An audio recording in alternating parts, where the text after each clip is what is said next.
guess we just start the get rolling here. All right. Push your back. Yeah. Jason.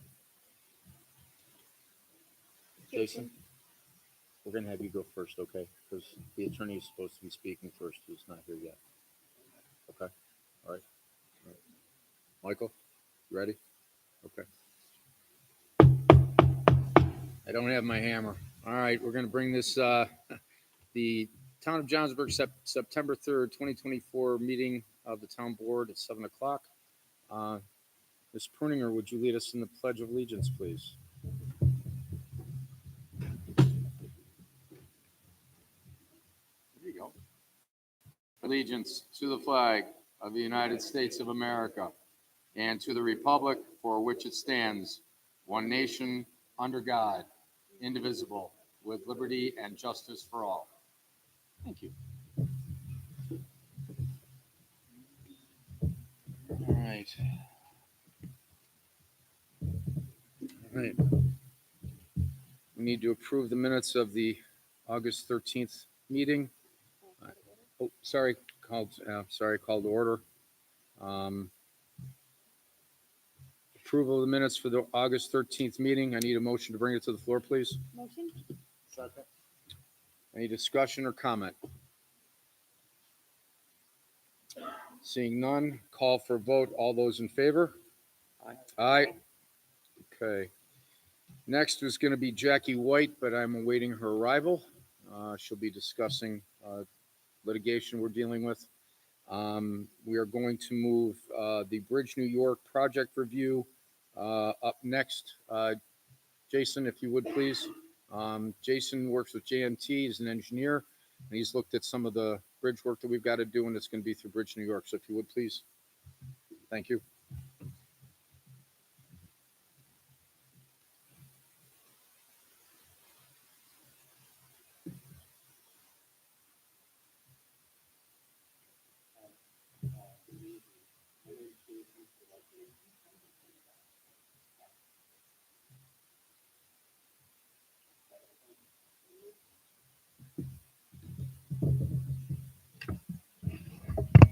Jason, take this one.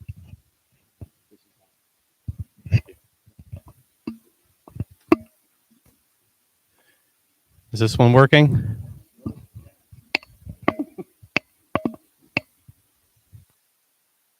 Testing.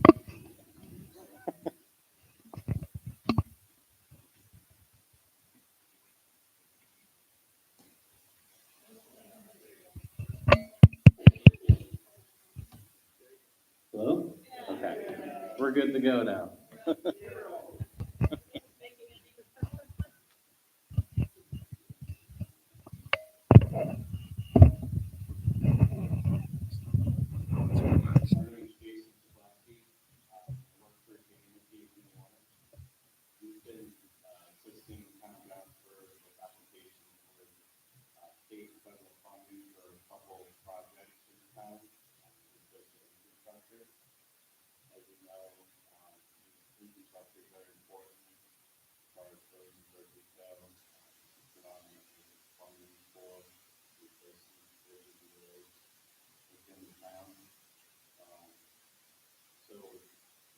Johnsburg has been successful in 4 applications. Currently, 2 applications are to replace 2 culverts. One on Green Mountain Road and one on Riverside Station. And the third one is City Road. And the last one is Broad Street.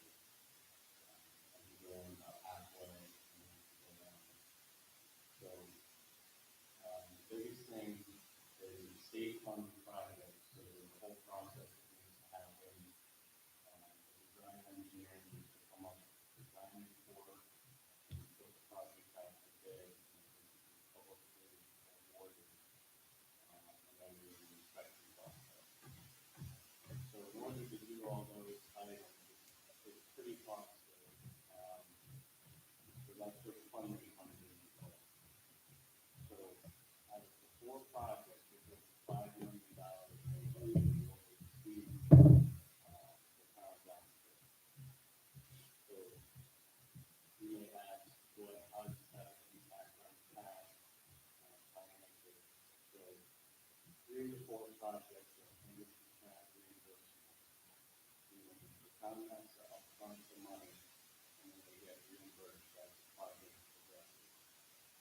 fourth project, the bridge project, which is the most costly, the town normally project 5% of the total cost. So to give you an idea, each project is roughly over $1 million, including the engineering costs and construction costs. And the bridge project is slightly more, it's around 1.7. So we're at a point where we need to get a resolution passed to approve these projects.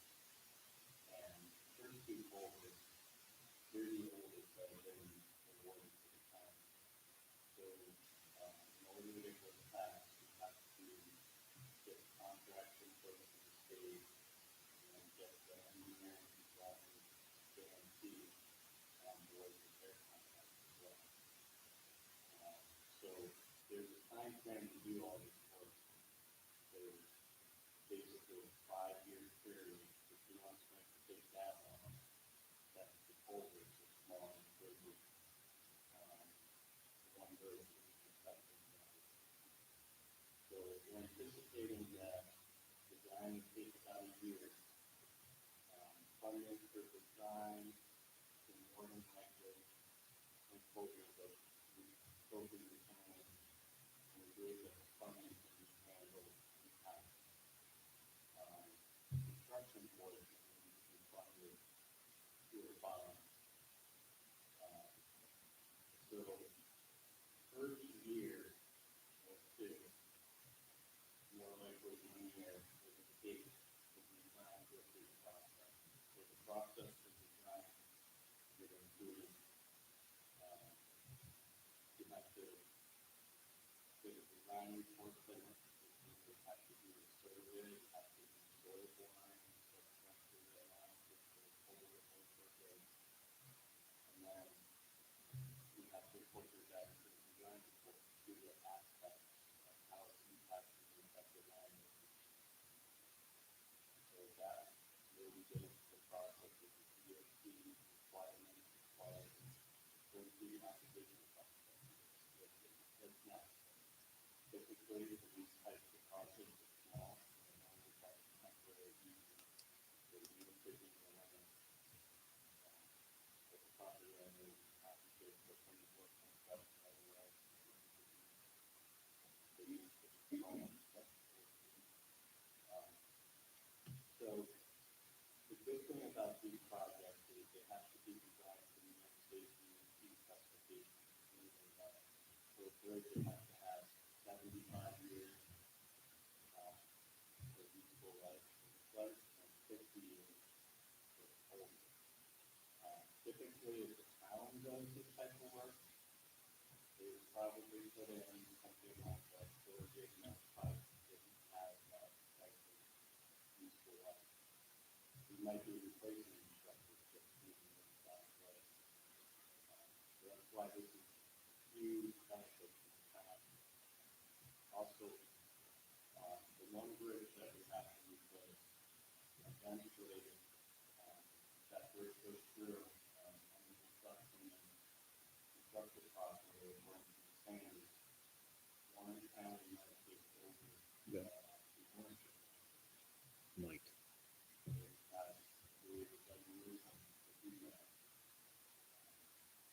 So that's part of the process. That was removing a huge piece of infrastructure that the town was responsible for paving and cleaning and replacing that bridge. Just one little side piece of information. We replaced bridges in the town with town forces inside of it. It's not economical cost. Which means sometimes you're not designing or doing a replacement at the highest level materials. It's usually something that might be 20 years. Usually, everything is designed for 75 years.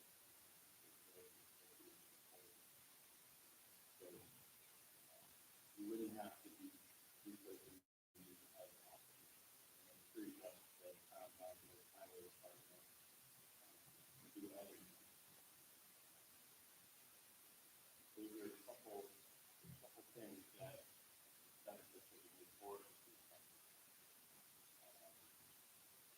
So for Crane Mountain Road, we're looking at over cost that way, the board is about 1.2 million to complete that culvert. And what that includes is all the right of way work that needs to be done, all the design work, the geohydraulic analysis on the structure. Because we're there up here, you know, we're on the mountain, so a lot of water from this country is rapidly to come, and that's part of the problem. Washing away a lot of the infrastructure. We do a full depth analysis of the structure to determine the proper size. And we also have to do it in accordance with any type of permitting that's required, any type of future planning in that area. The structure would be designed to accommodate any type of future development in the area. And I think we did not really be involved in planning with that area. That's just the last time we spoke about. So, the Riverside Station, that's the other project, and that's roughly 1.2. And that has a history of overtopping the road. That's kind of on pipe. You could go in, you could put a pipe in town courses, but chances are it's going to wash out and it's not having a problem. So that comes into that position, you have to require to do that. So just so you're aware, that span over there, so that pipe is probably looking at maybe a full span. It's not going to be. You can see the cost that could be incurred, the town has to do the project on its own.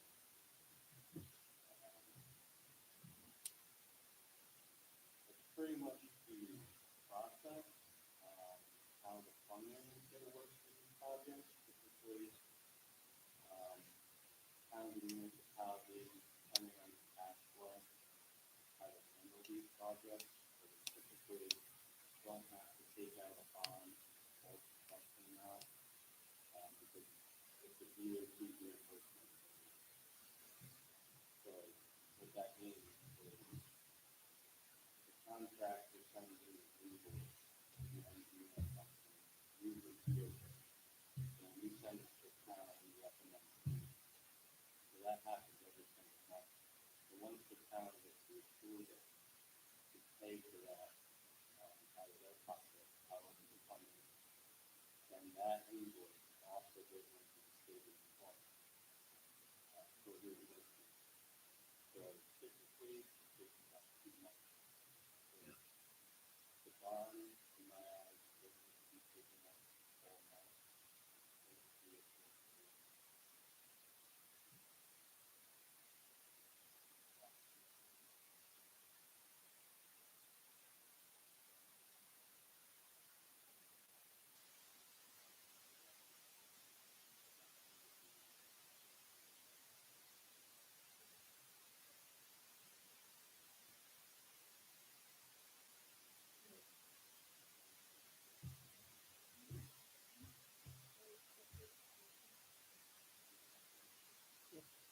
So I had a question. We had a resolution that was before us, probably the last board meeting regarding this.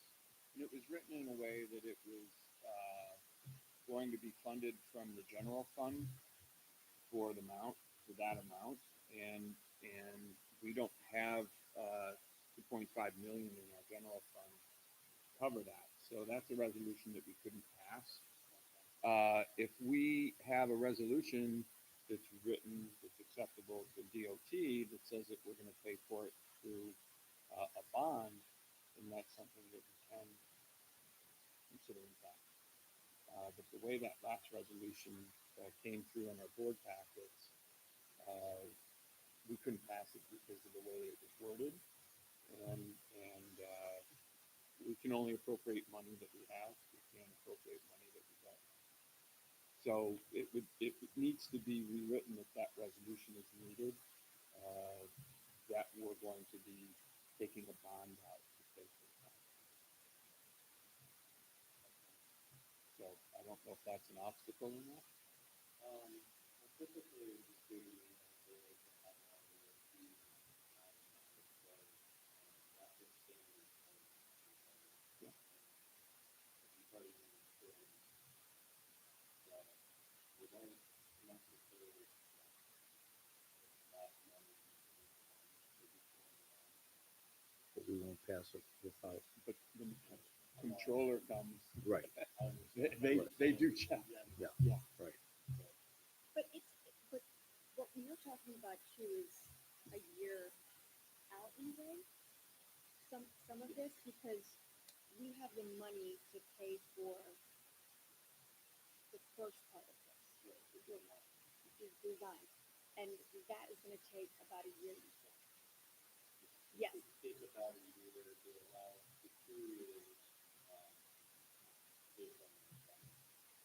So if that part is good, and then this resolution that we have to pass for the other part of it doesn't need to, like, how do we work that out as far as, like, again, we don't want to say that we're making a resolution for funds that we don't have, but we don't need them right now. We need them in a year. So how does that work with DOT? Like, how do we manage that?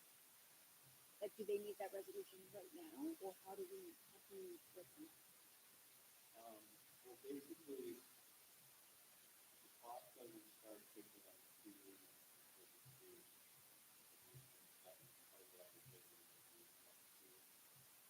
So typically, it's from 100 to 2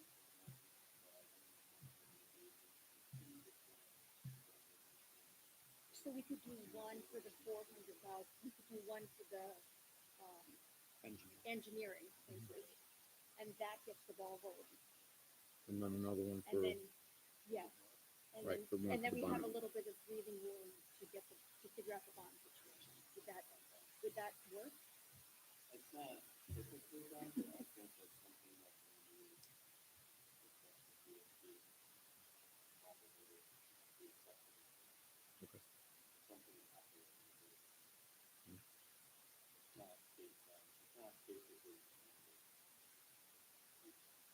But maybe in the situation that we're in, explaining that we want to get the ball rolling. We don't want to try to be in a situation that we loses this. We want it to happen, but we also want to understand this bond situation. So we don't have that. And they understand that as well. They understand a lot of these times, how they don't have the entire time to do these projects. So they understand.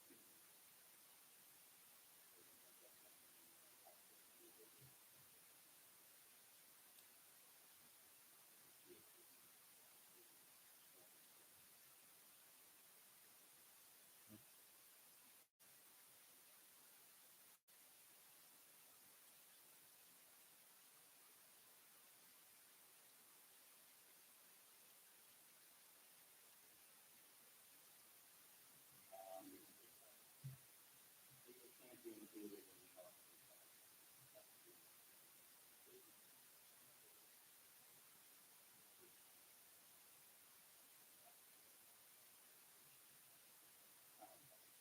Yeah, so buildings are not covered.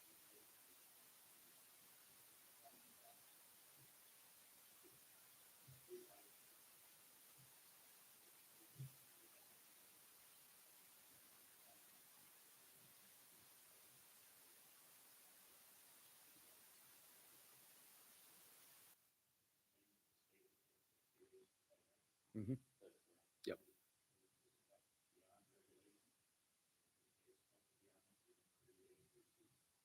Well, I'm giving worst case scenario, they're responsible to bring the payment around as quickly as possible.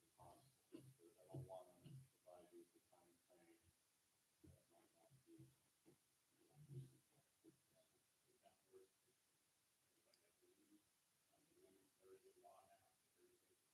Typically, the 30 days is a requirement for the town to pay a contractor. That I'm not aware of.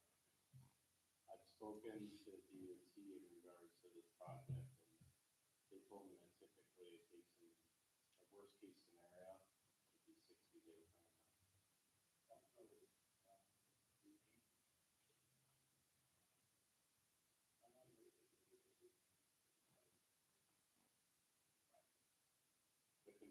fund.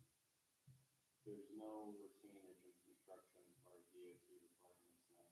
That was a historic thing that changed 10 years ago. Typically, they used to hold that 5%.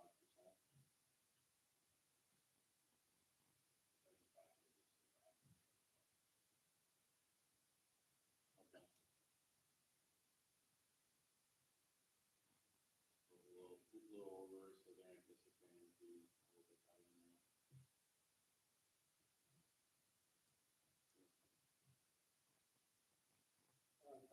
Thanks. You've already put a price on bridges, so I assume that the water flow analysis for each bridge is already been done. And some of it, so who paid for that? And how did you do it? Or if you didn't do it, then how did you come up with the prices on what was required? During the bridge generic application, it requires you to do a thorough, basically inventory of the existing structure, and then go through and determine what the proposed alternatives would be. And within those requirements, they have in the application for folders, they automatically make you increase the size of the structure by 50%, determine the estimated cost replacement cost of it. And for a bridge, they do something very similar. So when you're estimating these projects, you're taking kind of a worst case scenario so that you don't underestimate the replacement cost. So you still have to go through and do the hydraulic analysis.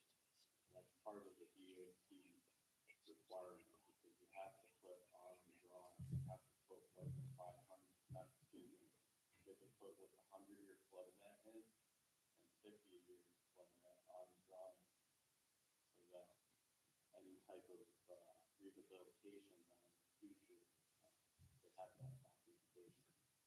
It also helps with the environmental permitting required. For some streams, you can't get into the stream after a specific date, or you can't be above the ordinary high water mark during construction. So to answer your question, it's estimated initially to determine an acceptable cost, but you still have to do a hydraulic.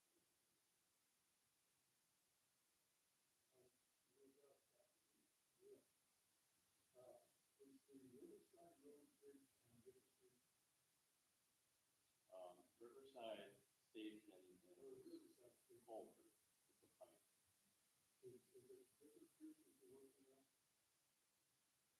Compared to the other ones?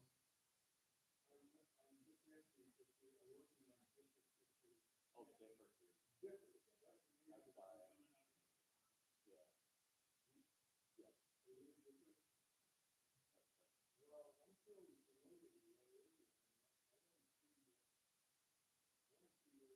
don't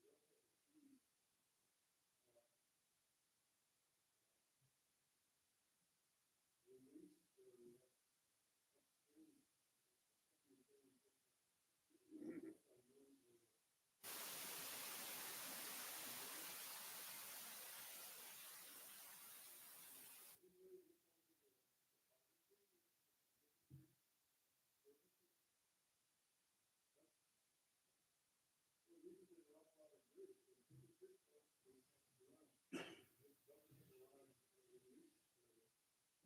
Release area. We didn't hear you. You speak.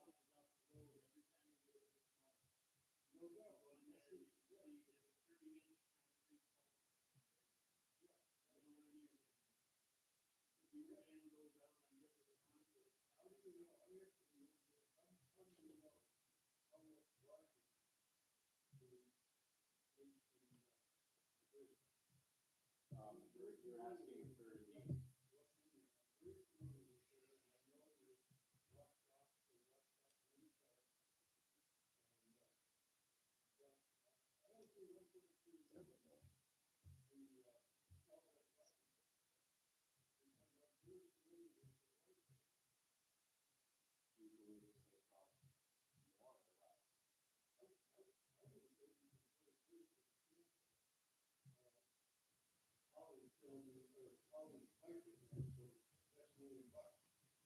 course, the other thing that I don't agree with is, and I'm sure what Fred would, would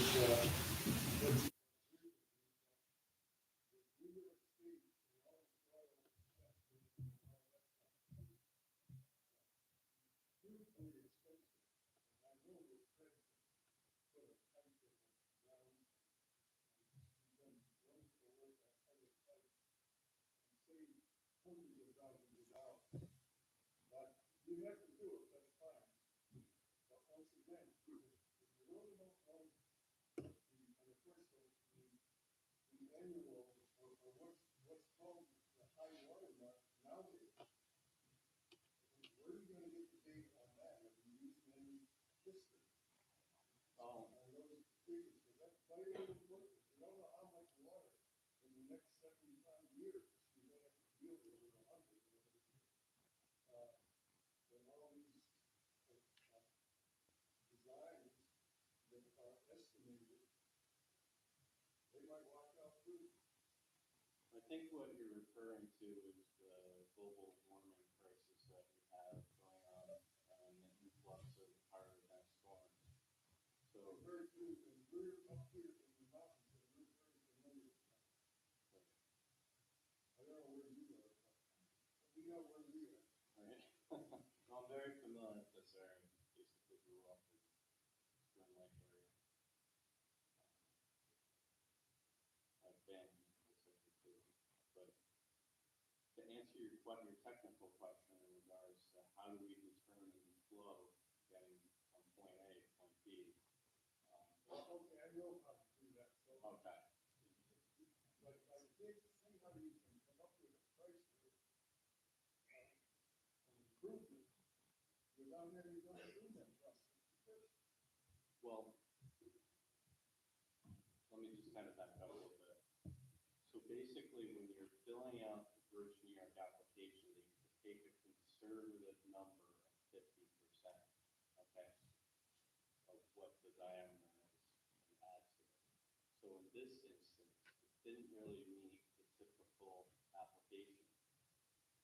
So what we did is we went out and we did an investigation in order to fill out this Bridge New York application, and we noticed by visual inspection that the culvert pipe that's in there is about 3 times smaller than the natural channel width of the stream. So that tells me right there that that structure is undersized. And in this event, the 50% increase wouldn't really satisfy the hydraulic needs of this area. So what we did is we added 20%, 25% wider than what the standard stream was at this specific location. And that also satisfies the state DEC's requirements, because they want you to provide a structure that's 25% wider than the natural stream, just for ecological reasons, fish propagation, getting up and down streams. So that's how the initial cost was determined, based on that size structure, which we believe should be sufficient for that area. Now, during the design process, we have to go back and validate that. So we're going to, as you're probably aware, we have to determine the watershed area, and then we apply the correct rainfall for that area. DOT, they've done this in recent years to handle any type of, not handling type, but to try to mitigate the global warming issue and the higher rainfall event. Whatever we calculate for the rainfall and the discharge out of the culvert, we automatically have to handle about that 20%. And that extra 20% is supposed to handle any type of future increase during the service life of that structure. So those are how those types of things are mitigated to correctly size the replacement structure. Thank you, I'll be watching to see how it goes.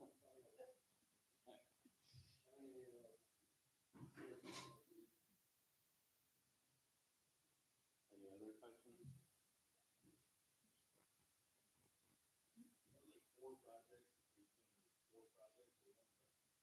The way the funding goes and the way that's going to be awarded to the town is each project location is a different fund.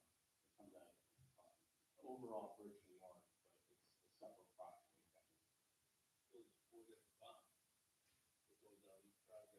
It doesn't necessarily have to be done that way.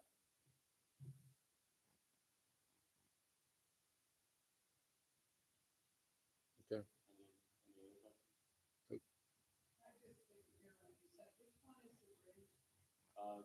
The bridge is on Crosby Road. So, currently that's I believe it's a steel girder with a timber deck. Crosses over, Dunlane.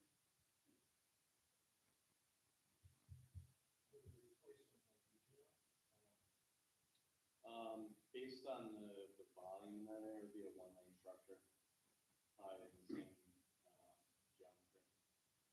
And that's the other thing with these types of structures, where we're on a one-lane road, it's required as part of the contract to maintain traffic, so we're gonna have, it's gonna be part of the project to have an on-site vehicle to maintain any type of, business that has a. Very.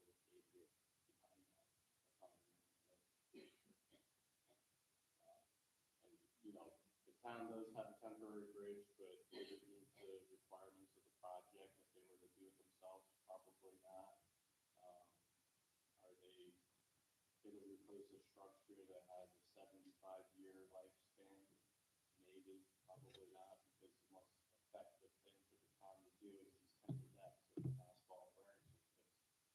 And in these instances, you're gonna get a concrete structure that's gonna have minimal maintenance. And in some instances, you might even have an asphalt wearing surface, which previously didn't have. That's correct. Maybe. Yeah. That's one of the things that they would like to do. Yeah, but there's trade-offs, Jason. I've had those conversations.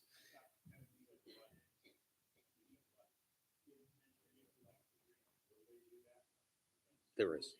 Hold on, guys. Hang on, guys. There's like three people talking at once. I can't say definitely one way or the other, but this discussions have been to take over, bridges, which a bridge is defined as a structure that's over 20 feet in span. As long as that it's been constructed to DOT standards, which under this funding program, that's going to happen. Because it has to be, inspected during construction, documented as part of the process.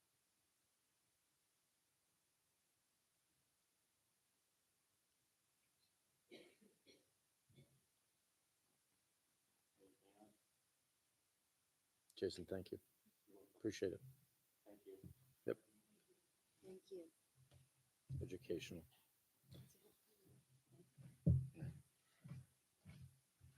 All right. Jackie, Jackie White is our attorney. She's been working on some real estate litigation.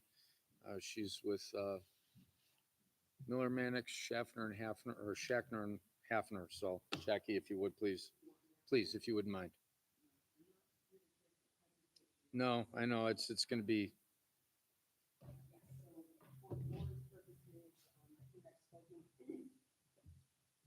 With all of you at some point at this litigation, and with many of you multiple times about this litigation. The 112 Stable Road LLC, which is the owner of the Elderwood facility, commenced assessment litigation challenging the assessed value on the property for several assessment years, going back, I think the first year in litigation was 2018. That's the first assessment where it was challenged. I just wanted to be aware. That predates even our representation of the town. It's a long time, but it's not unheard of for assessment cases. They tend to build up in years. And as the board is aware, this matter is kind of progressed and come to a head. There's been a formal exchange of appraisals and reports, and the trial date was set for September 25th. Don't quote me on that exact date, I don't have it in front of me, but I think it was around then, of this month, 25th. And we have, as the board is aware, we've been involved in settlement negotiations with Elderwood's attorney as well as the school district's attorney. The school district has formally appeared in this matter and is actively engaged in it as well. So we have received direction from town representatives, and the school district's attorney received direction from school district representatives as far as parameters we were able to negotiate within. We attended court-required settlement conferences, one I believe in July, and one in August. just last month, August 13th. Yep. And at that August 13th conference, we were able to negotiate settlement terms that were within the parameters of direction and authority that we had received and the school district's attorney had received. So what we have provided to the town board is a resolution for you to formally authorize settlement of that litigation under the terms as set forth there. And everyone should have a copy of that resolution. We sent it over together with an attorney-client privilege memo last week. It is active litigation, so I'm not going to get into potential strengths and weaknesses of the case in the public forum, but we have, again, negotiated terms that are within the direction and authority that we received. And specifically, as again, as the board is aware, with those settlements in these cases often involve refunds for taxes that were owed, because if you were to go to trial and the court reduced the assessments for previous years, then the town would potentially owe refunds for taxes that were paid on the reduced values. And additionally, these settlements often include setting the assessed value or the fair market value of the assessments based upon 3 years going forward. Because if we were to go to trial, that's one of the results that can happen as well, is that if the assessment's reduced, it's also frozen forward for 3 years. Any questions about where we are procedurally? I just want to dive into the resolution then. Yep. All right. Did you want me to go to recite those terms or Um, the resolution? I can do it, or you can do it, whichever you wish. I will let you do. Any Okay. questions though? No, I don't think so. Thanks So, for your efforts and work. yeah, this was, to say this was a painful pill to swallow, would be an understatement.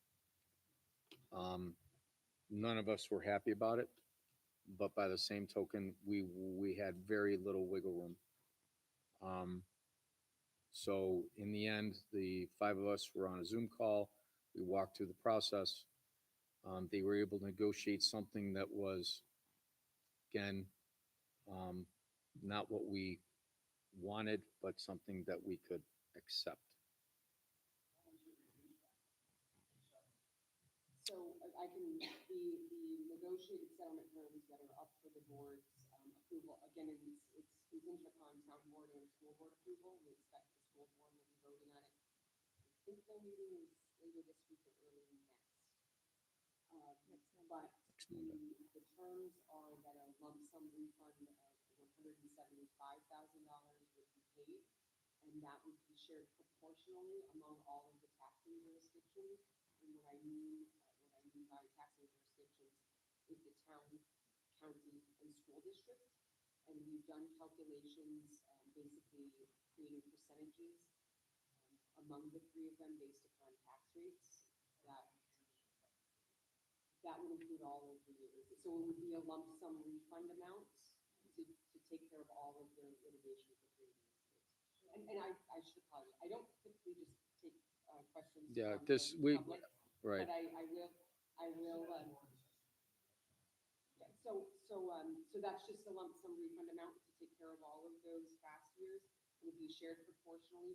The town's portion was based upon not only your town tax rate, but also the special districts. And we calculated town's share, if we were to approve that lump sum refund, we calculated the town share would be $40,866.02. We did run that calculation by the assessor. She thought the ratios we calculated were correct. The school district's attorney found them to be accurate as well. So that's what the town's portion of that refund would be. And then the negotiated settlement terms also would include that the fair market value for the property moving forward would be set at $900,000. And again, as with any settlement, those are numbers that fall within the middle of the potential outcomes at any trial. All right?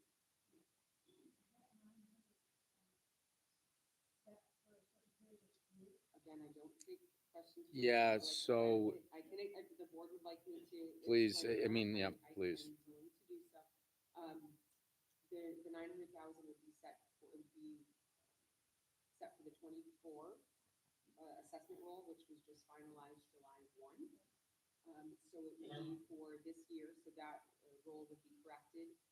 And if the boards were inclined to approve at these current meetings, that the papers necessary to effectuate the settlement could be done in time, hopefully, to correct the school bill that's now out there. But it would be the 24 roll, and then it would be set for the 25, 6, and 7, and could change only in limited circumstances that are set forth in a statute under the real property tax law, which would include, for instance, like if there were a townwide revaluation, then that value could be revisited. And there are other exceptions, I guess we could call them, to that freeze, where the assessment could be changed. But absent any of those, what I'll call exceptions kicking in, the fair market value that will be used to calculate the assessment would be frozen for those rolls, for the 27 roll at the 900,000. One quick question, if the property changes hands, is that one of the exceptions? No, but there are other Change of things use. like major physical alterations, change of use, Change of things use. like that. Change of use, okay. But not a simple change of hands necessarily may not trigger a line. What was like which scenario?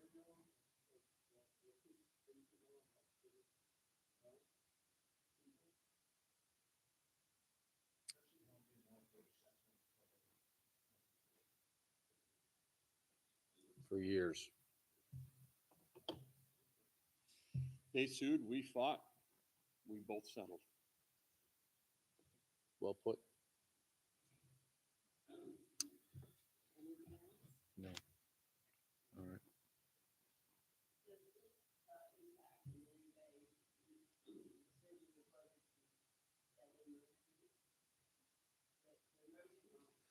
No. No. No. No. Has nothing to do with. Thank you, Jackie. You're welcome. You need to read. All right, so whereas 112 Ski Bowl Road, LLC petitioner filed Article 7, real property, assessment review, cases against town challenging the 2018 through 2024 assessments on property located at 112 through 126 Ski Bowl Road, tax map parcel number 66-1-16. Whereas it appears to be in the best interest of the town to avoid the significant costs that would be in the result of litigation continues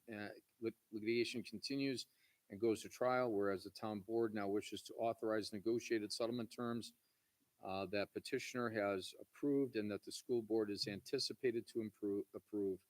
Now therefore, let it be resolved that the town board hereby approves the proposed settlement of tax assessment case filed by petitioner for assessment rolls 2018 through 2024 under the following terms. 1, all pending RPTL Article 7 assessment proceedings shall be discontinued. 2, lump sum refund in the amount of $175,000 to be paid to the petitioner, thank you, by the town, county, school proportionally based on tax rates. 3, the assessed value of the property will be reduced based upon fair market value to $900,000 for the 2024 assessment roll. The assessed value of the property will be based upon fair market value of $900,000 for 2025, 2026, 2027. Assessment rules with RPTL Section 727 parentheses 2 exceptions to apply for these assessment roll years, and all refunds shall be interest-free and paid within 60 days of the service of filed court order approving the settlement, together with notice of entry and demand for payment and applicable taxing jurisdictions. Let it therefore be resolved that the settlement agreement is contingent upon the town council's review, approval, and stipulation order of settlement. And to be further resolved that the town board further authorizes and directs the town supervisor, town assessor, town clerk, and town council to execute settlement documents and take any additional steps necessary to effectuate the proposed settlement in accordance with the terms of this resolution. Make a motion? Yeah. Need a motion, please? Motion? Second. Let's get this over. Any discussion? Yeah, I just want to point out that it's an interest-free payment for this, and if we had gone to trial, we would have had to pay interest on any settlement that was there. So, it's interest-free. Any other comments? Yes.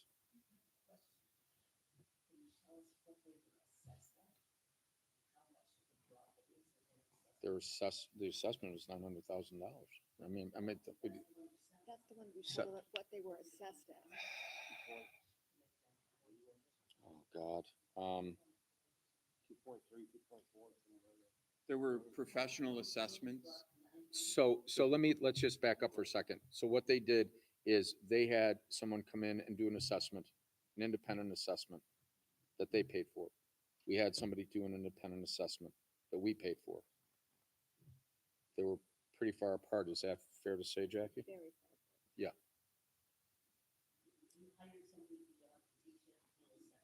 Yes. The trial-ready assessment. Trial-ready assessment, yes. Because theirs was so much lower and so different. Yes.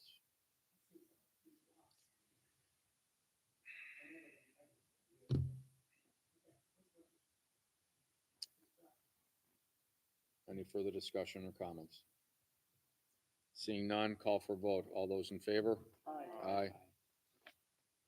God, that's over with. Okay, next is resolution for highway superintendent to post surplus equipment. Fred, you want to speak to this for a second, please? We have a 2012 F-351 coming down.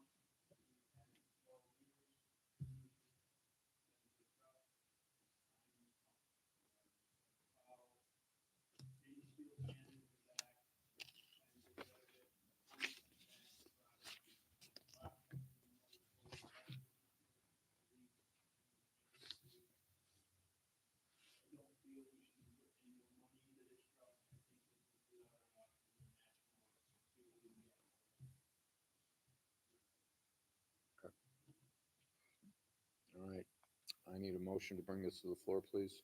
Motion? Second. Any questions or discussion? Just, my question is, Paul, from the highway committee, this is, Yeah, again, we're looking at the point where you start pouring money into a negative thing. That we've got a good service life out of the truck, and it has some serious, or structural issues. thank you. All right, do we have a first and a second? Yeah. All right, all those in favor? Aye. Aye. All right. Okay, next is approval for authorization to proceed to order ice rink kit under pavilion for the parks. Thank you. Jeff. Thanks. Do you want to speak to this for a second?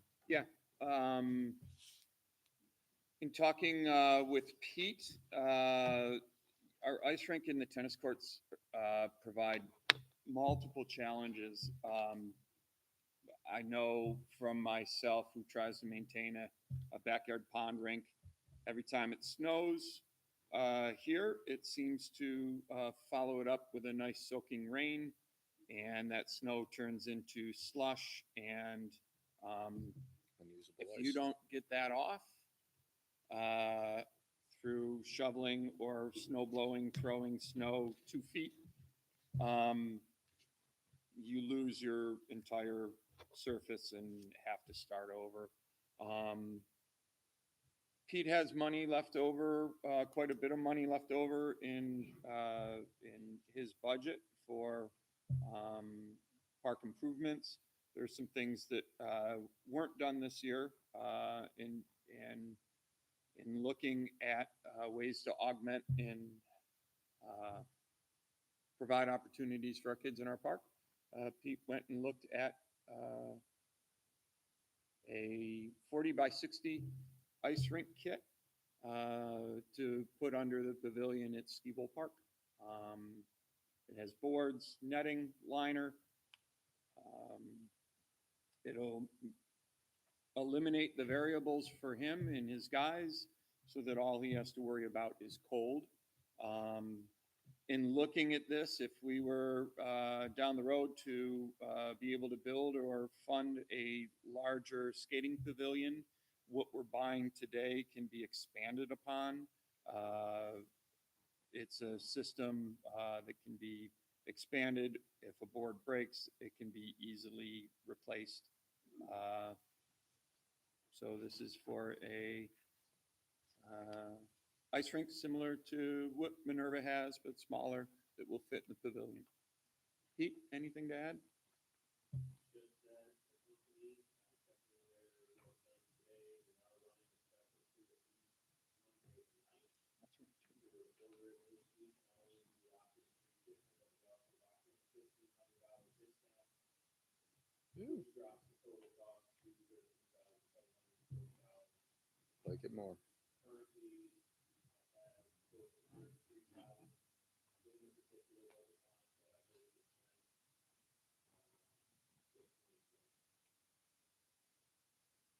Yes, ma'am. I'm curious, Peter, you can probably answer this question. You understand, or I understood anyway, that the equipment was left in place upstairs in the pavilion from the almost 12 years that God did ice cream in the pavilion. And it's there, or it was there, whether somebody's absconded with it, who knows? The boards that were from the old ice rink got moved up to the boneyard behind the dump, and we did look at, it was long. Yeah, it was, rough on one side, it's all still there. This particular kit, these are like a composite for 48-inch balls with bumpers around the top, snapped together with professional looking wood gates on the sides, netting at the end. This is not a homemade backyard trick. This is a It costs 13,000 instead of 500. Okay, good. We've had nets for hockey for the last 3 years. It's just been difficult.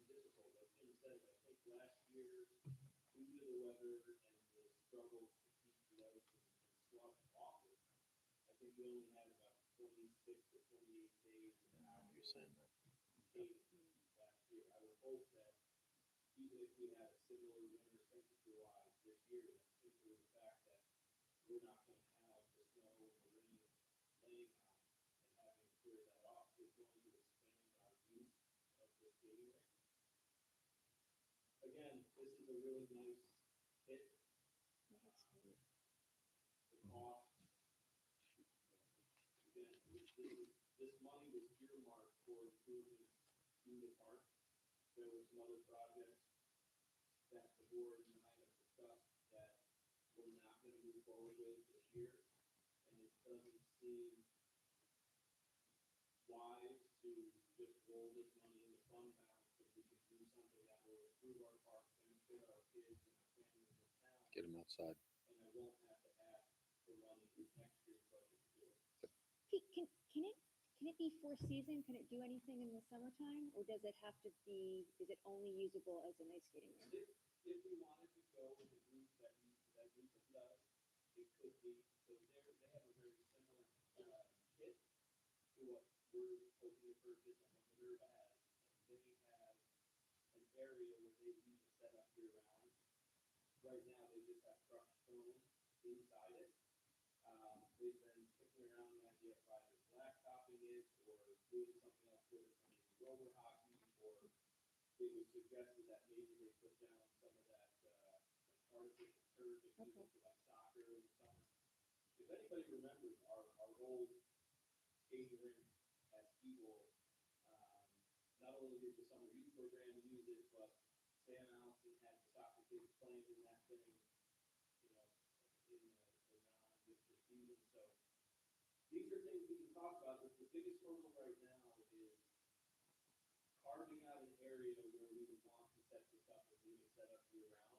And again, if it's not covered, then it presents, you know, setbacks for the ice making.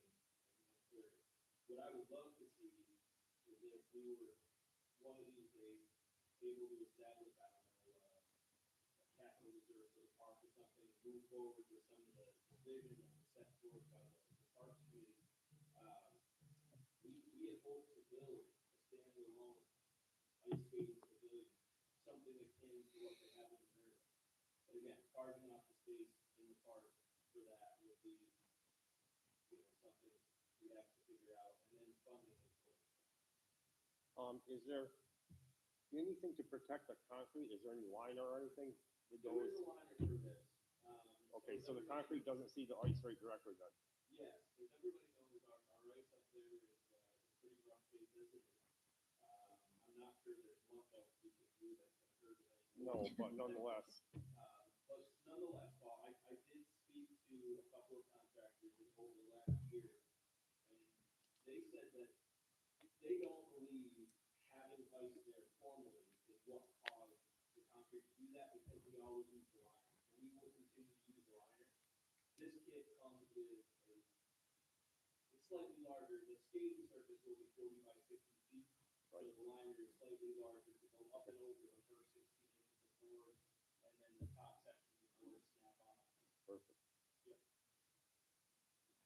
Okay. I have two questions. One is, if it's windy, would a lot of snow get into the ice and still have some of the same issues that we have with the contractors? Yes. So the 48 inch board will help us a little bit. What we've done in the past with Bob and Kelly, we did shade cloth along the sort of prevailing wind side of the field, the softball field side of the pavilion, which I wouldn't be opposed to doing. It not only catches snow, but it also helps to shade some of the sun that will come in and inevitably start to melt half of the ice as the sun is setting. These are things that I'm less concerned about, is getting the kit and getting it ordered so that it's here well before things start getting cold. That's my first priority. As I'm looking for ways to spend some of the other funding that's available in my budget this year, we actually need to replace the shade netting that's on our backstop. So we can measure it up, if we have to. I'm not sure what happens to the board netting that we have, but we could order some netting to run along the, I guess it would be the south link of the pavilion to help with snow. The other question is, does the pavilion have lighting at night? Yes. Go ahead. With the liners, when we bought the liner for the basketball airport area, they said 5 years was kind of the average. It all depends on how you treat it. And again, I'll tell you, it's tough when we get a wet, heavy snow and we want to clean it, because if you want it to freeze, if you want it stable, you have to clean it. But you have to be very careful, because you're only dealing with 3 or 4 inches, and if you go deep, you get the liner, you're patching the liner. There's a lot to it. I would hope that under the pavilion, as long as we're storing this thing directly from year to year, if we could get between 5 and 10 years out of the liner itself. The board, the netting, again, unless it takes a couple of good shots from the hockey puck, I would think that's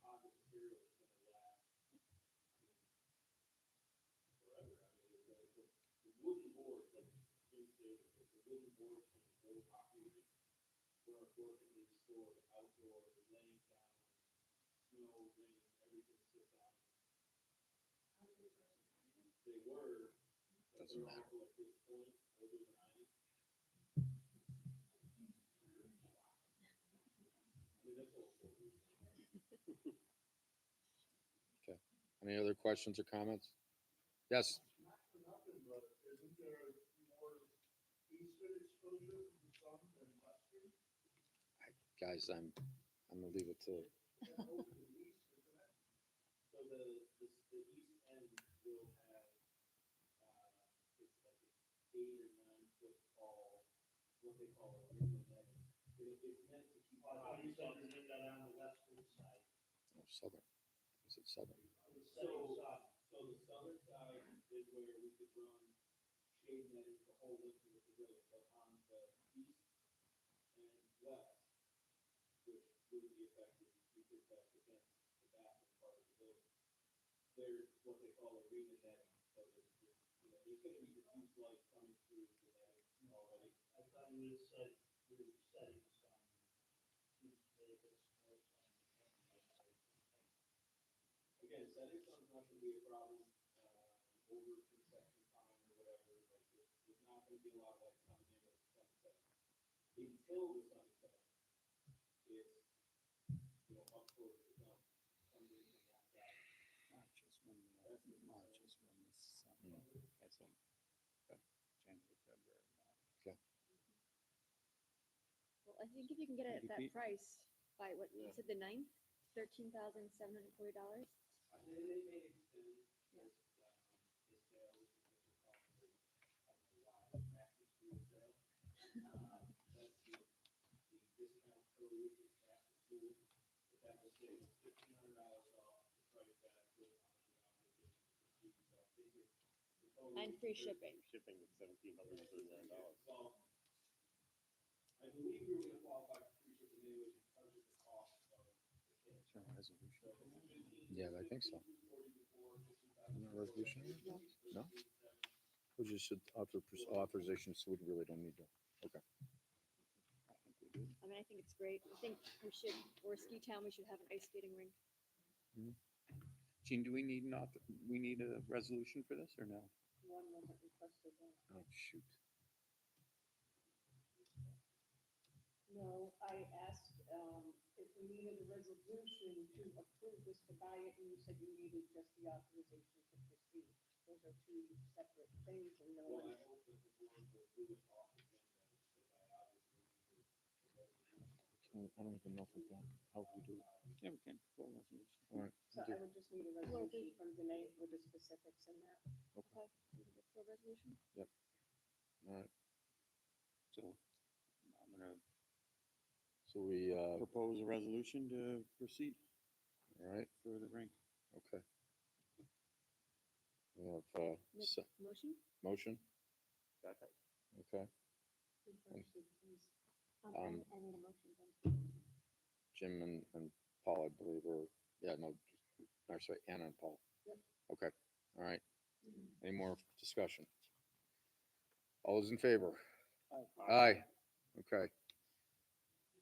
Discussion from the folks at Tannery Pond. You're up.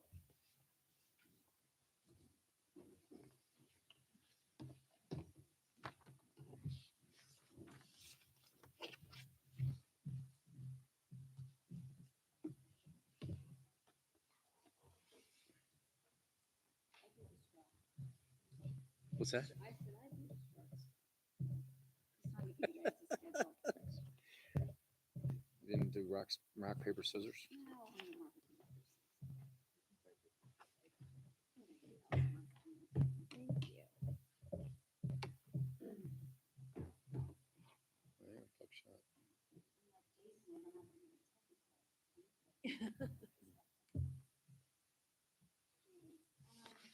So yeah, so here we are back to school, starting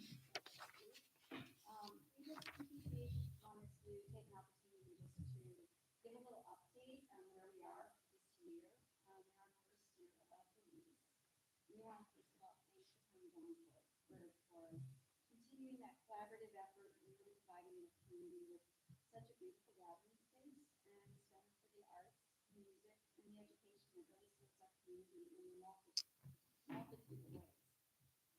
As we start to move into fall, we just are giving a small update here. The annual report that was required with the metrics agreed to in the lease that we did, the terms of the lease, were delivered to Supervisor Green as required in February. And we also met with Don Preminger, the TPC treasurer, to review all of those in March. So this is kind of just a little public update about everything we have going on and letting everybody know how we're doing. So our finances right now are on track. We are running where we want intended to be to our budget goals. Our TPC Finance Committee meets monthly with the executive director to ensure that we're meeting all those responsibilities and that the operations are reflecting our appropriate responsibilities. Our grants, we have been really successfully awarded a number of grants this year, which has allowed us to continue with the program that we intended. The TPC Grant Committee continues researching and submitting applications for all eligible grants that we've identified, and a number of them are now open to us really because of the terms of the lease. By securing the lease, as we talked about, I think I was up here over a year ago, and by getting a lease, it allowed us to open some doors on new and eligibility for grants. So those grant applications, I should just note, are very time consuming. It can take multiple times of putting applications in to some of these granting folks before we might be successful.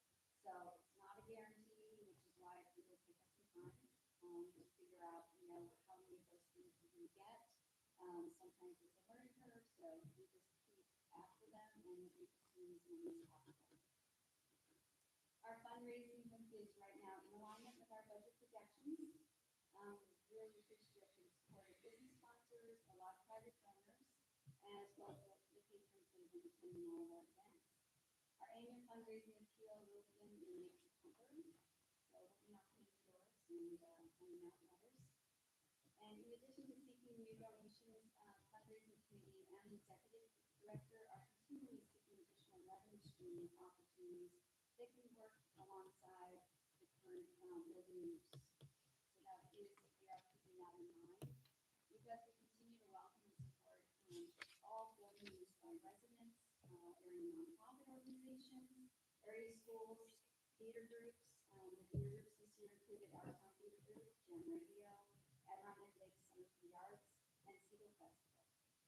These users, along with the town board, committees, and associated committees that come in each year, do continue to represent the majority of the building use. So we are working really hard to try to figure out how we can work some revenue sources in a continuation of sustainability of our applications for taking care of the building, along with keeping the community central. We are especially proud of our program this year. In addition to our Winter Sunday Coffee House series and a summer series of 6 concerts each, we featured an 8-week Indigenous festival that has celebrated the art and culture of the Indigenous people of the Adirondacks. We had a curated exhibit and gallery exhibition that you see still today. The authors that came were filmmakers, we had storytellers, cultural craft workshops, and performances that began in mid-July. This is going to wrap up with 2 more workshops that are basket weaving and jewelry making or weaving next week. So please take a look at it and hope that you guys enjoyed it. We are able to offer and did offer several free community events in 2024. Those included the Best of the Best, all the area schools presenting parts of their spring musicals. With Focus Theater, two top with proud parents and grandparents. North Country Singers did their spring concert in May. We had Ice Cream Social in June. The Seagull Festival was here for the Summer Children's Opera.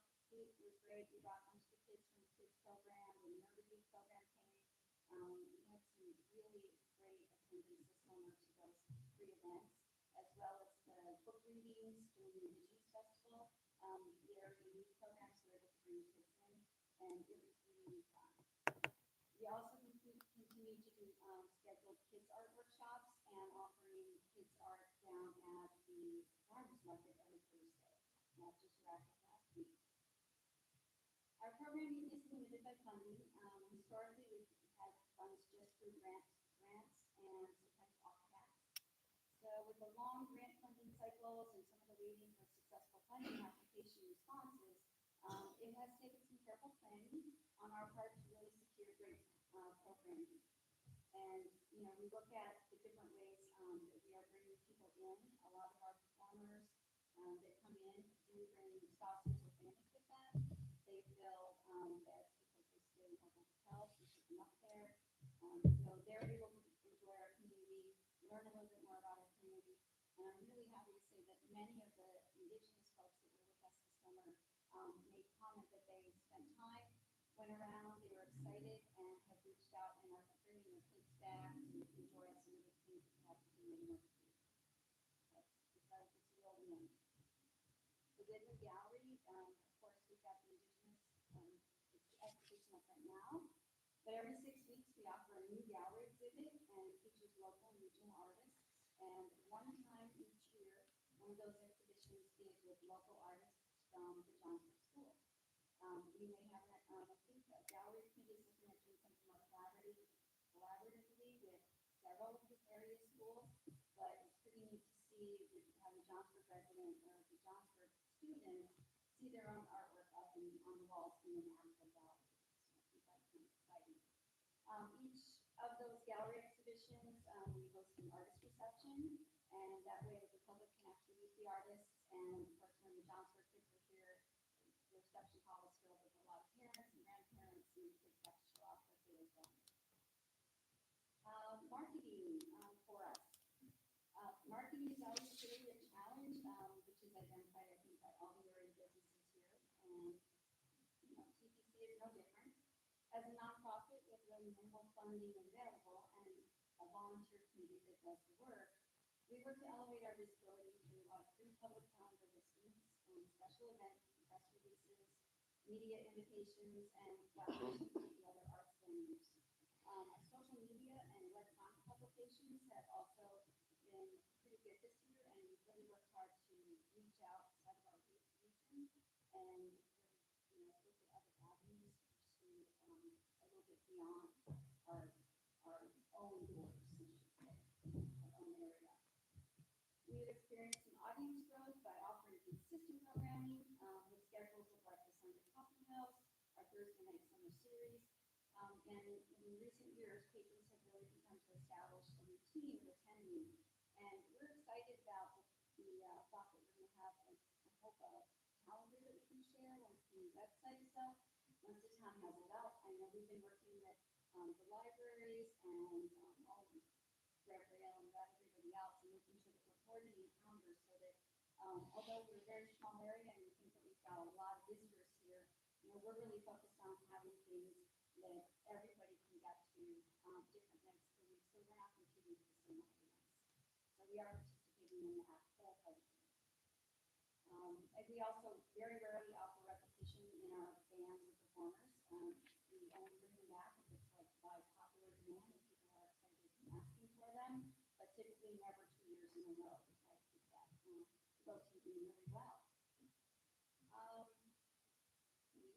Let's see. Oh, the other thing I would like to say is that, our board of trustees is really proud that we remain committed to our own core principle that we make programs accessible without financial barrier to students and residents of Johnsburg and surrounding communities.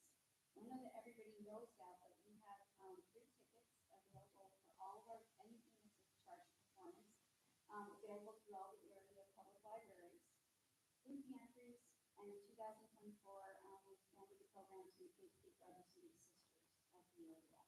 So this region we've seen some really excited youth and bigs and smalls attend some things, and that's kind of a nice win for us. The youth 18 years and under are always free for any concert or event that we host. So we always want people to remember that we are first and foremost about the community. And what I handed out to the board, and I won't go through, but some of you can also pick that up, is just, what we're really looking forward to this fall is, our remaining fall schedule is really filled. It's a very robust schedule of a lot of things going on. And really what it represents is some new collaborations and partnerships that we have built, that we have, really taken from a first conversation to like, let's build something together. And it's reflective of the broad interests and talents of this community. We've got local authors, actors, musicians, they're showcased throughout this fall schedule. Everything from the theater groups to our annual community day, the outdoor show that we host will be our second one. Last year we had over 1,500 people attend. It was an amazing day. Food and beer trucks and bands outside. We've got in October, we've got OTTG will be back. We've got Adron as Wild actually will be here in their annual number to and awards. So that's a real win for us to drop in. We're doing a teen event in the end of October. It's going to be a Halloween theme and a costume evening. In November, there's Voices of the Hudson, which is a really interesting film that documents Johnsburg youth, their experience. It's a book that's, or it's a film, I'm sorry, that is their experience of coming down from Lake Tier House all the way down Hudson River to New York City. So really interesting. Is that the one that Cole Sears is in? This one? That's one that Cole Sears is Yes. in, right? Yes. Yeah. So, really It's cool amazing. stuff, It's and we are amazing. digging deep into the community to really, really show and shine, what this community is about. And it's really more about all the people, everything that we do here brings people together more than podcasts. And I think that it just shows the unity that we all have. And it's, all of the positive impacts that the individuals that attend and participate is really not something that can be captured in a financial report. It's just really something more that it's heard when people are sharing with others something really cool that they saw here, or the impact of them meeting an author that they've read, or seeing some artwork that really impacts them. And it really gives a sense of community. And it's very rewarding to be a part of that. And, we appreciate the board supporting us in this endeavor. It's not easy, but we are sticking to it. And I think we're doing a pretty darn good job. And support like Jim, I can say thank you. You give us that awesome bigger coffee house coffee. And everybody really does love that. And the fact that we have a local coffee that we're serving, I can tell you how impressed they all are. So it's pretty nice. So, again, thanks so much for having us. We appreciate the opportunity to give you a little update. Thanks.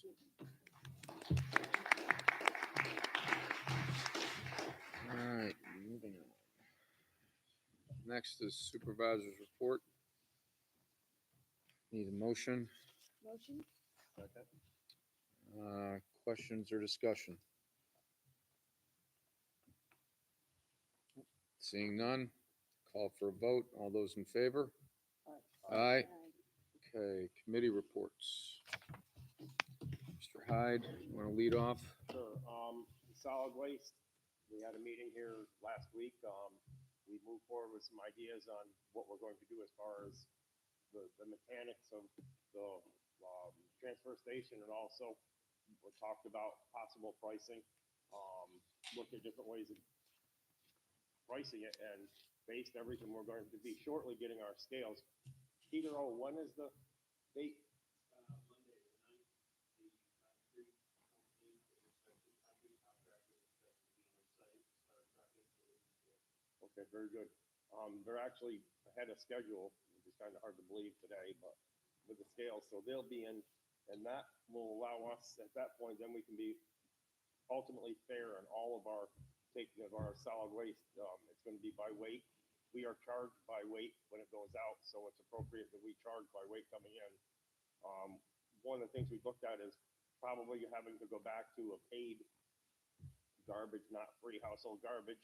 We looked at ways of supporting that with other to minimize the payment possible. We haven't really finalized anything to bring to the board yet for numbers, but we are headed in that direction. Pete, did you ever get a call back, Peter, again, call back from, Who's It Tire? Yes. So Okay. we actually, we get tired of one trip here already. They have reviewed roughly a third to a half of all of our tires that were up there. But it's something that we will more time shortly. Right. It's been a long time coming, finding a reliable vendor who is willing to take them. It is certainly not cheap by any stretch of the imagination, but compared to the prices that were made available to us through the county fleet management contract, they are significantly cheaper than our pile of used tires is getting fairly unmanageable. To the point that, there were some people mentioned there with standing water, stagnant water, or other insects, things like that. So we're going in a good direction with Who's It Tire right now. I believe so too. I use them at my shop. They've been very reliable. Other than that, really, like I said, we're just headed in the direction of getting things going for our solid waste. That's the main thing with that. And now, we had EMS, what would you call the planning committee meeting also? That was not really a standing committee here, but I wanted to bring it to the town's attention. We're looking at, again, with the more incidents of severe weather, having the capability of providing fire and EMS services and other contact services to our residents in case we're like Garnet Lake, 4 days when the trees are down, there was no communications whatsoever for it. We're trying to arrange something through existing systems where we can either get contact from these people beforehand so we know and it's on the books if they're going to need help, or make it so that we can determine that this is the case and be able to provide emergency services for them. This is kind of just in the beginning, but actually we've made some pretty good steps. We're going to get the county involved to help us with this also. This is something that I've been thinking of and trying to do for years. I'm really glad to see this getting off the ground here. Highway Committee, we've had a bit of a stumbling block. Our chair resigned, so there's not much to report now. This week will be another meeting will be announced, and we'll get that going off the ground. That's really what I have at this point. All right, so slow on some of the fronts, but our occupancy tax workshop is going to be next week. It's going to be September 10th from 6 to 7:30. It's going to be at the library. The first portion of it is going to be question and answer. Come in, we'll go over the rubric, and then we'll have breakout sessions for those of you who want to have smaller meetings with the members of the committee, and we'll also show you how to fill out the application online for those of you who have struggled with it in the past. We are also going to have our comprehensive plan public workshop. That's going to be on September 12th, and that's going to be at the Minder Lodge from 6 to 8. The topic this time is going to be, what is it going to be? Public, totally went on my mind. Public land use. Public land use, thank you.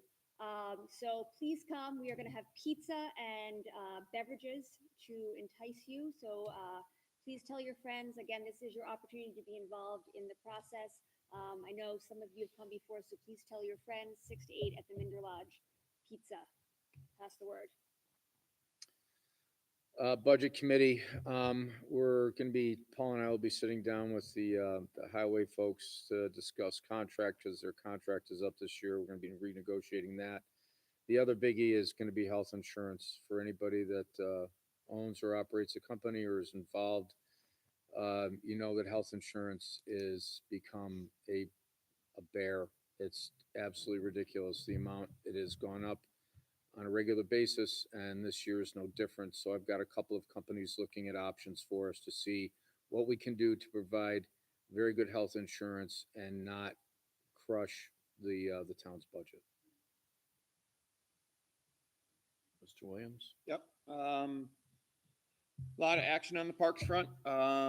First off, if you've gone by the entrance, you'll see it's lit and there's a waterfall. So the new service that was put in, thanks to Orta, during their construction, the old service was disrupted. And the old wiring was hazardous at best. They put in a whole new service to the tennis courts, to the snack shack, out to the waterfall. Um, so thanks to them, that's up and running. The Sodom Playground got its last few pieces of playground put in. Thanks to Pete working on that.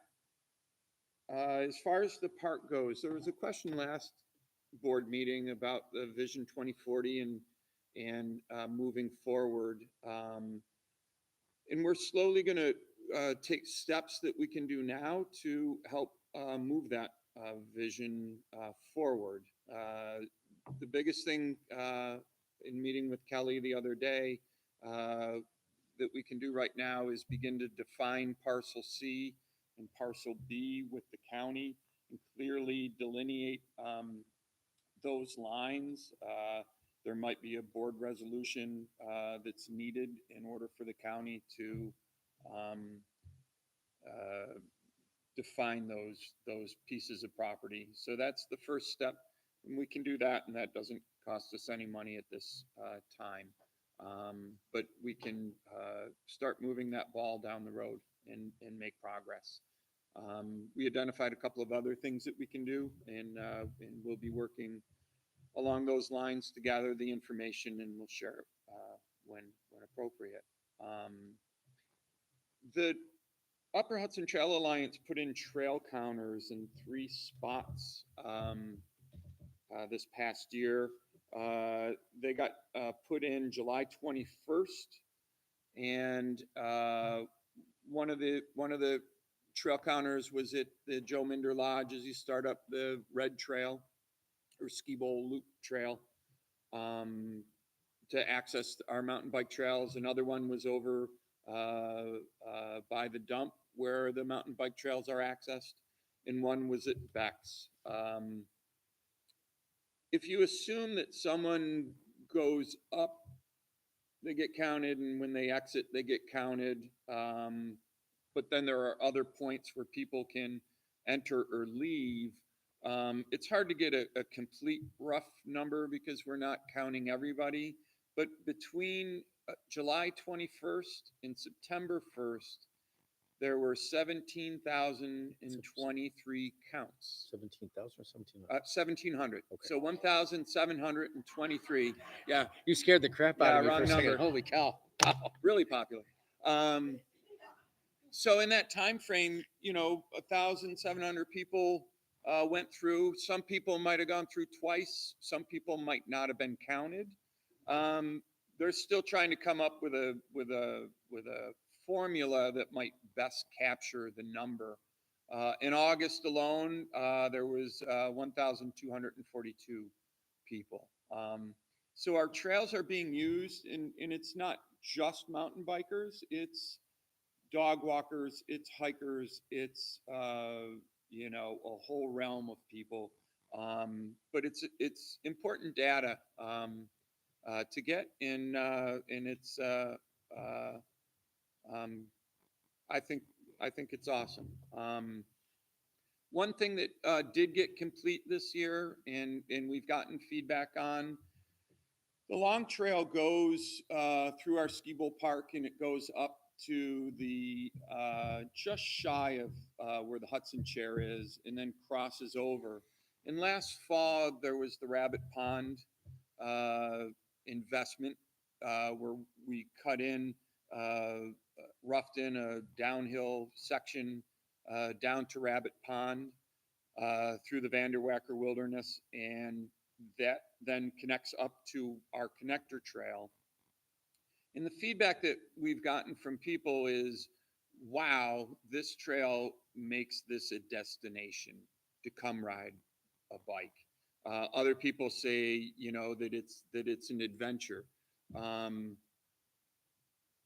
got to admit, I like road biking, and I'm not a big mountain biker, but I've hiked this loop more times than I've biked it. But I want to send thanks out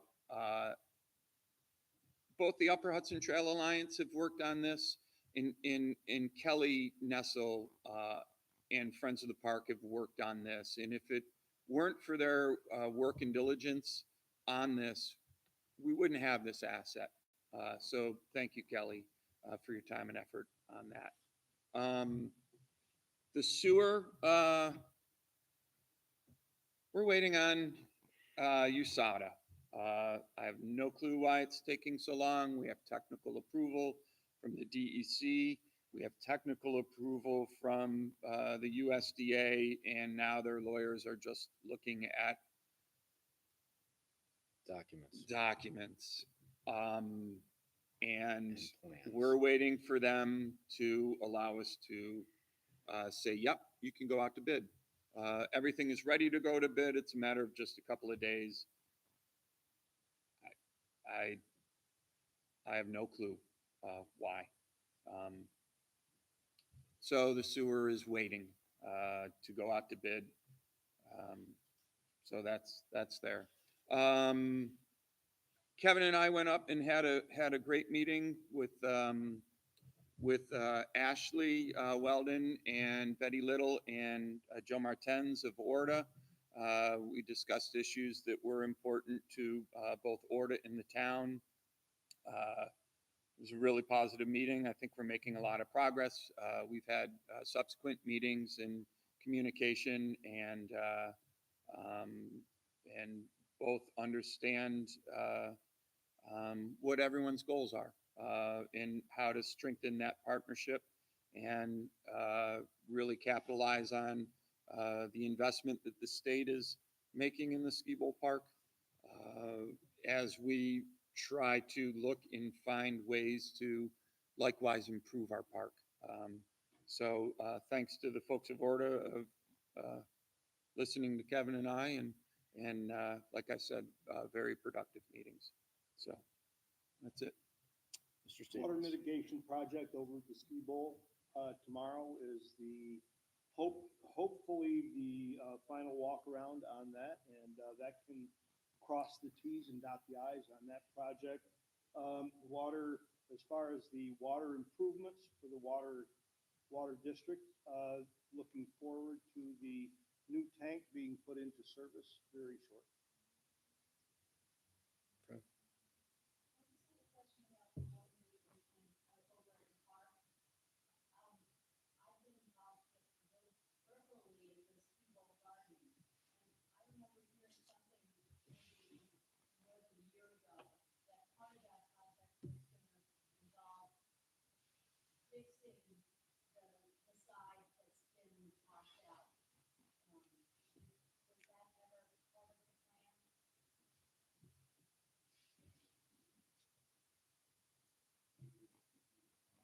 Yeah, I'm not sure.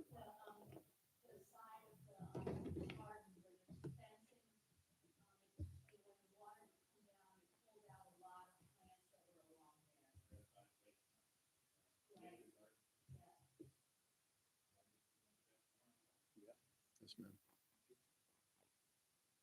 If memory serves me, when the board, how many years ago it was, decided on what mitigation plan was going to be, it was proposed by the Lyon County Soil and Water.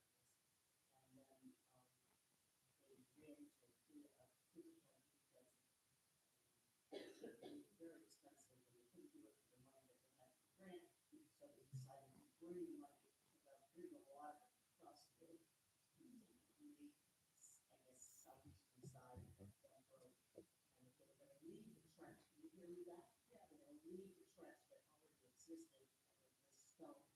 And I don't believe that there was gonna be any more work done there except increasing the size of the culvert underneath the road, so that when that water comes down the stones, and then it goes into a culvert that takes the water across under the road. I'm just gonna, if I may, on Jim Jones, jump in if you wish. And Jeff, the way I understand it is there's a 3-phase power line that runs up to the dump. right underneath that culvert. And we have tried working with National Grid to see if there is any way at all to move it. And the answer has been no. And that is the biggest, yeah, but they've taken it across the road. So it has helped. But that three-phase power line sits right underneath that culvert. That's the biggest ditch. Yeah, the ditch, I'm sorry, yeah, yes, the ditch. That's probably the biggest problem we have.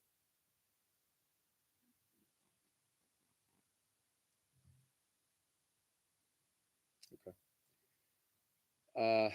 Warrants. Need a motion to bring the warrants to the floor, please. Motion. Okay. Any discussion or questions? Seeing none, I call for a vote, please. All those in favor? Aye. Before we get to privilege of the floor, I want to just make a comment. Obviously, it is election season. There are political signs out. Folks, they're just signs. They're just signs. Just leave them alone. They're just signs. There's no point. There's no need. Just, come November 6th, they'll all be gone. So, yeah, people are Defacing them again. defacing signs again. Yep. So please. All right. Privilege of the floor. Who's up? Mrs. Konis.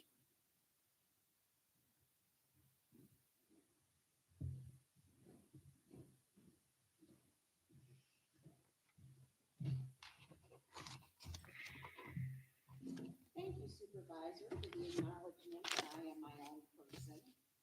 I am looking at minutes that were referring to me, and I thought it should be set to rest once and for all.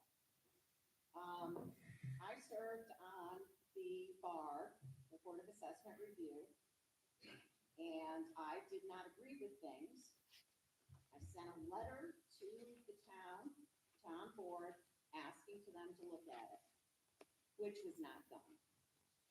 I put in a FOIA request to get copies of anything having to do with me, my husband, our properties, and somehow this letter that should be part of town record is missing. Now, Mr. Heinrich, who's on board, and oh my God, the upset of the community for disinformation. I have a copy of the statements right here. Chris's was done on December 21st, and his was supposed to expire in 2026. But at some point, he also has one that was signed for on October 14th. It was supposed to end on September 30th.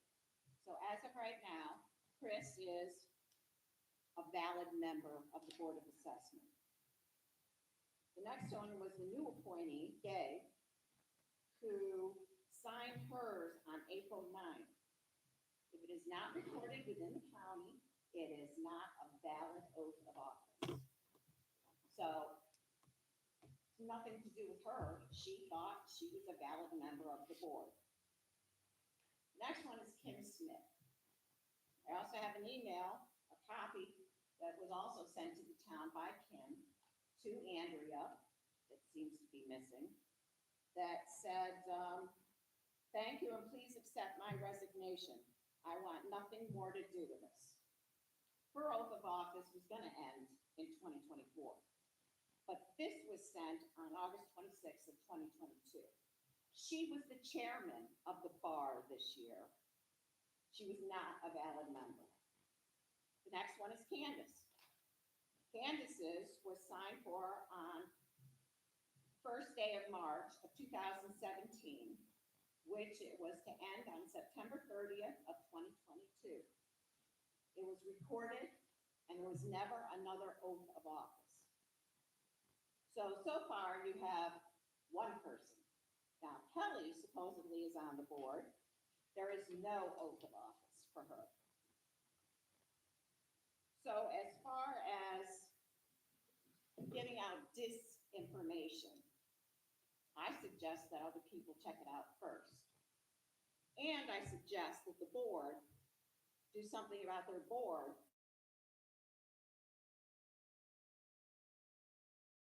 that just served and was not able to make decisions over anything. They had one valid member, and that was Chris. And as far as the letter that Chris had to foil to find out what secret thing is going on, I'm sorry to the supervisor, because I used his old email address at town hall, public, town hall. Seems as though somebody else in town hall was receiving the old email. So I apologize that it wasn't delivered to you and that I had to tell you about the letter later on. Thank you. Oh, Chris, what are your matters?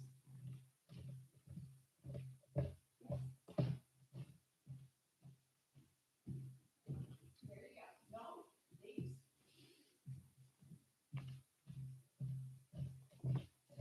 Miss Candace?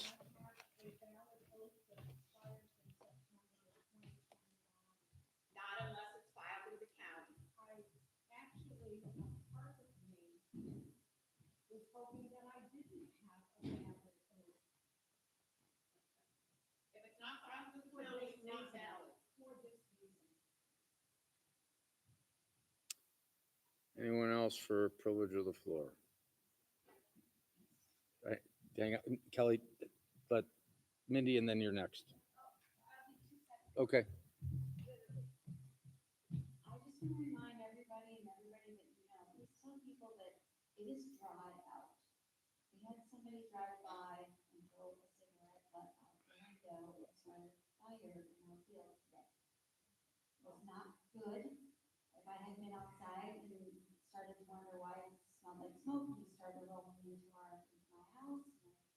Don went out, he was stocking the drums out the road, we didn't have any water available. We got it out, we didn't have to call the fire department, but, right, we're dead in the road, somebody just drove up, turned around, and took it out, and, yeah, so yes, be careful, they would have taken down two houses, where it was headed, so, not good.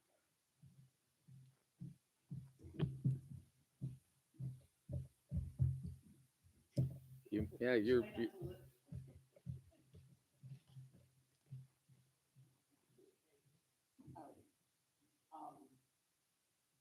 I wanted to thank Jim for his mention of the Utah fellows who have been engaged in the trail up the rabbit pond.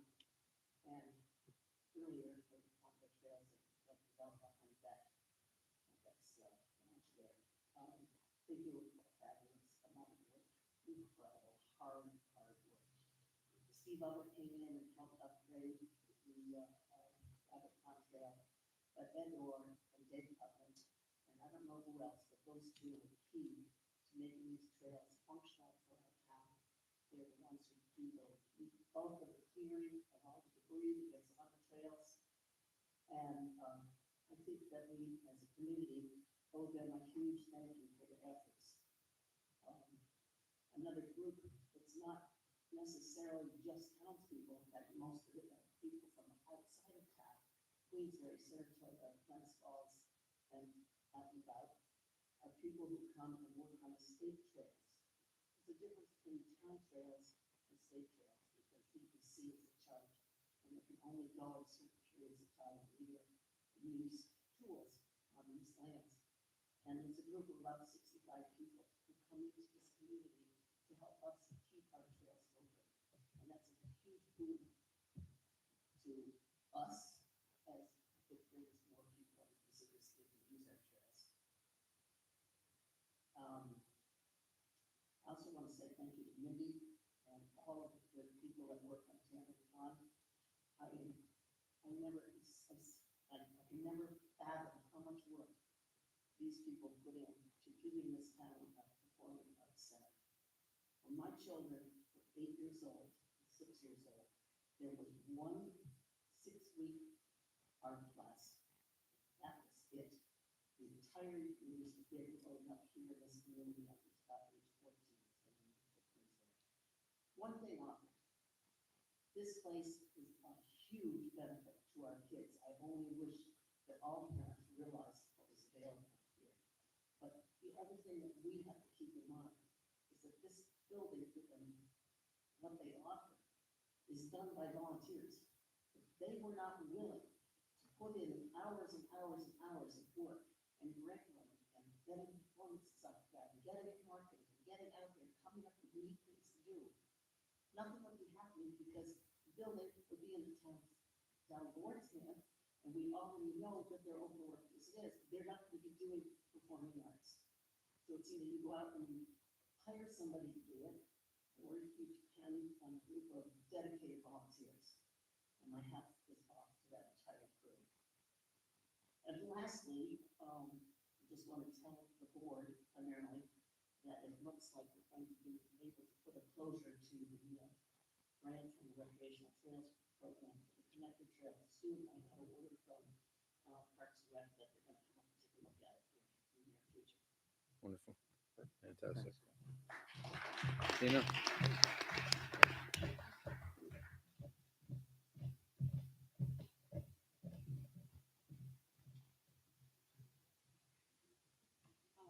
I just want to remind everyone that History Weekend is the 13th through the 15th, and there's activities starting on Friday out at Mill Creek Cemetery and Garnet Lake Road for the graveyard walk, and there's tours every 15 minutes. There's a couple other groups of hardworking volunteers, and certainly appreciate Cameron calling them out. But Saturday morning, as historian, I've invited some crafters and authors to the house in Weavertown, and we're the Historical Society will be having a free barbecue that day. Donations are welcome. And then we get done about 1:30. At 2:00, Cannery Pond has music, and I think Rabriel is doing something for them as far as a trip or sharing some costs there. Saturday evening, Glenn Pearsall is doing a program. What is it, Charles? Charles Evan Hughes, right? My native air, we will document our country. That's all that we do. And the 2:00 event is at the depot. Yes, that's at the depot. Did I say that? I'm sorry. Did I say Tanner? I didn't mean to. That's North Creek Depot. And then on Sunday, Gem Radio Theater is doing a radio play about Lee's Torn Asunder, which is a novel, that a Civil War period novel that Glenn Pearsall wrote. So it's going to be a busy weekend, and I hope that everybody will come out and enjoy themselves.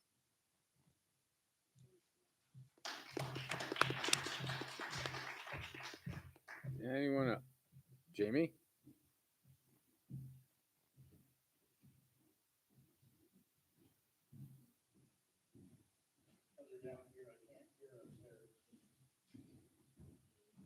Well, if you speak up there, I can't hear you down here. That's okay. I can talk loud.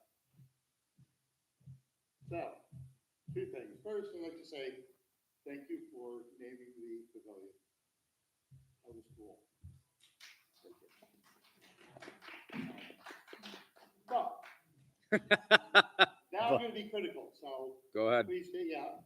Okay, somewhere around the 23rd or so, I got a call from Pete saying there was a power problem at the ski bowl.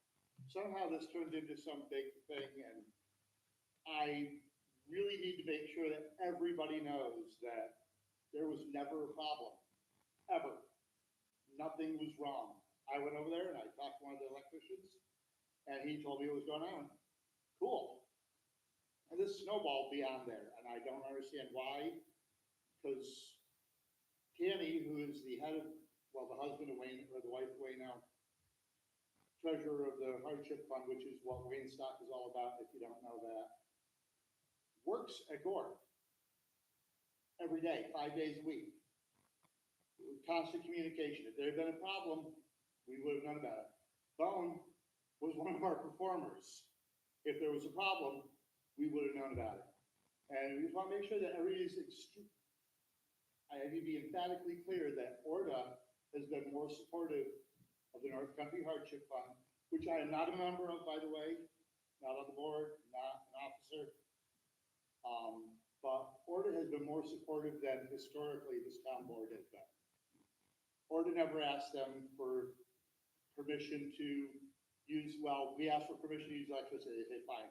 we never had to come down here and say, is it okay if we stay late, and then get a less than positive response from members of the board, or to have to come down here and introduce yourselves. I think the town board would be wanting to be involved in something that is an organization very solely based to help people when bad stuff happens. And that's all. I just want to make sure that everybody knows Orta did nothing wrong. They were right on everything. I was in communication with them, and it kind of upset me that they were put in a bad light. I got a call from a member of Orta saying that he had heard, it was reported back to them, not that they were here, so hearsay, that they had almost ruined Wayne's stock and that I had saved the day. And that was a quote from the person that talked to me. And I'm like, I went over there and looked around, and everything was fine. So I just need to make sure that everybody knows that Orta was spot on. There was never a problem, and that's it. Okay? Yep. And support them is a good thing. I'm done. Anyone else? All right, call for motion to adjourn. So moved. All right, we are adjourned.